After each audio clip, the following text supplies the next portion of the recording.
नमस्कार दर्शकों, आप सभी का स्वागत है। आज हम जानेंगे कि मेष राशि वाले जातक हैं, उनके ये जो आने वाले 2 महीने हैं, सितंबर-अक्टूबर कैसे रहने वाले हैं? क्या कुछ परिणाम उनको यहाँ पर ये ग्रह देंगे, अच्छे या बुरे? सूर्य का गोचर कैसा होगा? मंगल उनके लिए क्या प्रभाव देंगे? आइए बात करते हैं। मेष राशि वाले जातकों के लिए ये 2 महीने सामान्य तौर पर थोड़ा कठिनाई भरे लग रहे हैं। परिणाम मिले-जुले रहेंगे, साथ ही साथ कभी कुछ हद तक कमज़ोर भी ये परिणाम हो सकते हैं। सबसे पहले अगर देखा जाए कि सूर्य का गोचर, तो सूर्य का गोचर 17 अक्टूबर तक आपके फ़ेवर में रहेगा। वहीं पर 17 अक्टूबर के बाद सूर्य के सप्तम भाव में नीच अवस्था में रहने के कारण आपको अनुकूल परिणाम देने में यहाँ पर ये ग्रह समर्थ नहीं रहेंगे। मंगल का गोचर भी 27 अक्टूबर तक आपके सप्तम भाव में रहेगा। इस गोचर के भी सामान्य तौर पर आपको अनुकूल परिणाम नहीं मिलेंगे। बुध ग्रह का गोचर 3 अक्टूबर तक छठे भाव में रहेगा, जो सामान्य तौर पर अनुकूल परिणाम देगा। वहीं 3 अक्टूबर से लेकर 24 अक्टूबर तक बुध ग्रह का गोचर भी सप्तम भाव में ही रहेगा। इसके फलस्वरूप बुध ग्रह अनुकूल परिणाम यहाँ पर देना तो चाहेंगे, लेकिन थोड़ा 19-20 का उसमें अंतर ही रहेगा, या फिर यहाँ पर आप थोड़ा संभल कर चलें, ऐसी स्थिति बनती हुई दिख रही है। बात करें बृहस्पति ग्रह की, तो बृहस्पति ग्रह का जो गोचर है तीसरे भाव में मिथुन राशि में स्वयं के नक्षत्र में होगा, जबकि महीने के दूसरे हिस्से में बृहस्पति आपके चतुर्थ भाव में गोचर करेंगे। सामान्य तौर पर बृहस्पति के इन दोनों गोचरों के अनुकूल परिणाम नहीं मिल रहे हैं, अतः बृहस्पति से भी यहाँ पर ज़्यादा उम्मीद हमें नहीं दिख रही है। लेकिन शुक्र जो है वो पंचम भाव में रहेंगे, शुक्र आपके छठे भाव में नीच अवस्था में रहेंगे। ऐसे में 9 अक्टूबर तक शुक्र आपको अनुकूल परिणाम और बाद में कमजोर परिणाम देंगे। शनि का गोचर मीन राशि के स्वयं के नक्षत्र में रहेगा। ऐसे में शनि भी यहाँ पर अनुकूल उम्मीद जो है नहीं दे रहे हैं। तो कुल मिलाकर पूरा जो महीना या पूरे ये जो 2 महीने हैं, ये आपको उतार चढ़ाव वाले परिणाम देंगे, और इन 2 महीनों में आपको बहुत ही हद तक सतर्कता बरतने की ज़रूरत है। कार्यक्षेत्र की हम बात करें, तो कार्यक्षेत्र का जो आपका स्वामी है द्वादश भाव में वक्री अवस्था में है, अपने ही नक्षत्र में है। ऐसे में कार्यक्षेत्र में कठिनाइयां तो देखने को मिलेगी। आपके छठे भाव के स्वामी बुध भी इन महीनों में सिर्फ 3 दिनों के लिए ही, अर्थात महीने की शुरुआत के लिए ही, अक्टूबर की यहाँ बात कर रहे हैं, तो 3 अक्टूबर तक ही नौकरी के मामलों में आपको अच्छे परिणाम देंगे। बाकी 3 अक्टूबर से 24 अक्टूबर के बीच में नौकरी में उतार चढ़ाव देखने को मिल सकता है। यहाँ पर आपको कार्य क्षेत्र में सतर्कता अधिक बरतने की आवश्यकता पड़ेगी। आर्थिक स्थिति की बात करें, तो इस महीने लाभ के स्वामी शनि की स्थिति बहुत अधिक मजबूत नहीं है। ध्यान रखें कि करियर भाव के स्वामी शनि हैं। ऐसे में इस महीने आपको कार्यक्षेत्र में कुछ कठिनाइयां देखने को मिल सकती है, कुछ मिले जुले परिणाम आपको देखने को मिलेंगे।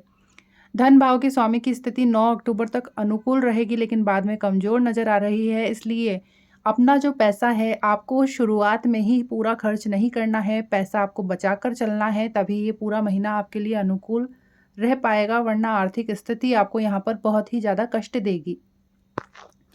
स्वास्थ्य की हम बात कर लेते हैं। स्वास्थ्य की दृष्टिकोण से अक्टूबर का महीना आपको थोड़े कमज़ोर परिणाम दे रहा है। छोटी मोटी परेशानियां भी यहाँ पर आपको मिलती हुई दिख रही है। ऐसे में व्यर्थ की क्रोध से आप बचें, शारीरिक क्षमता के अनुरूप मेहनत करें, ज़्यादा तनाव अपने ऊपर ना लें और ज़्यादा जागे भी नहीं। यहाँ पर आपको देर रात तक नहीं जागना है।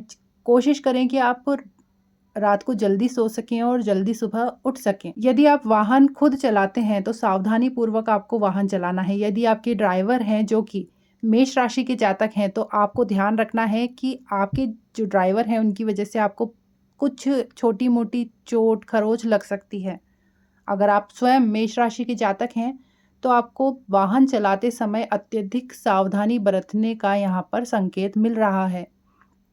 अगर स्वास्थ्य में कोई भी परेशानी आपको यहाँ पर आ रही है तो उसे बिल्कुल भी नज़रअंदाज आपको नहीं करना है। तुरंत चिकित्सक से सलाह अवश्य लें। प्रेम और वैवाहिक जीवन के बारे में जानें, तो पंचम भाव के स्वामी सूर्य प्रेम जीवन में आपको मिले जुले परिणाम यहाँ पर दे रहे होंगे।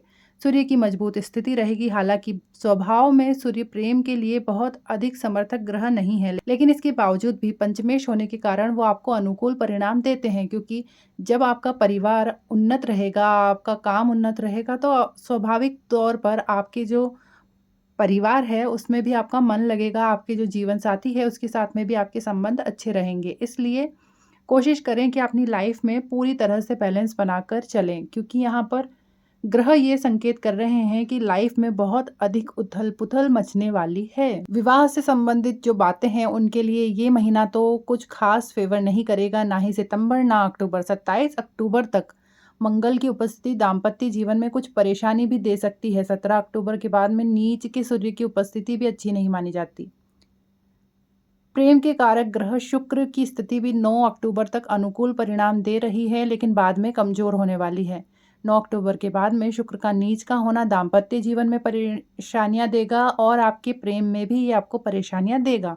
तो प्रेम संबंधों के लिए ये महीना मिला-जुला परिणाम देगा। पारिवारिक जो आपका माहौल है वो यहाँ पर ग्रह कमजोर करते हुए दिख रहे हैं, इसलिए जीवन के मामले में ये महीना सामान्य तौर पर आपको अनुकूल परिणाम देना चाहता है। इस महीने चतुर्थ भाव पर किसी पाप ग्रह का प्रभाव लंबे समय तक तो नहीं दिख रहा, लेकिन रहेगा जरूर। इसलिए इस महीने के दूसरे हिस्से में बृहस्पति का चतुर्थ भाव में गोचर छोटी मोटी समस्याएं देने का काम करेगा। तो पारिवारिक जीवन के लिए ये महीना थोड़ा अनुकूल तो प्रतीत हो रहा है, लेकिन विवाद फिर भी उपस्थित होंगे। पूरी तरह से देखा जाए तो मेष राशि वाले जातकों को पूरे 2 महीने तक सतर्कता बरतने की आवश्यकता पड़ेगी। इसलिए खास तौर पर आर्थिक स्थिति में अपने पैसे का और स्वास्थ्य की दृष्टि में अपने शरीर का आप ध्यान रखिए। उपाय क्या कुछ आपको करने हैं, आइए जान लेते हैं। तो नियमित रूप से माता दुर्गा की आपको पूजा अर्चना करनी है। उन माता को श्रृंगार अवश्य चढ़ाएं। नियमित रूप से गणपति की आपको पूजा करनी है। बुधवार को खासतौर पर आप गणपति जी को मोतीचूर के लड्डू भोग लगाएं। कोशिश करें कि ये भोग आप मंदिर में प्रसाद के रूप में वितरित भी कर दें। इस महीने नमक कम खाएं। रविवार के दिन नमक बिल्कुल ना खाएं। तो आज के लिए इतना ही, मिलेंगे अगले वीडियो में। धन्यवाद।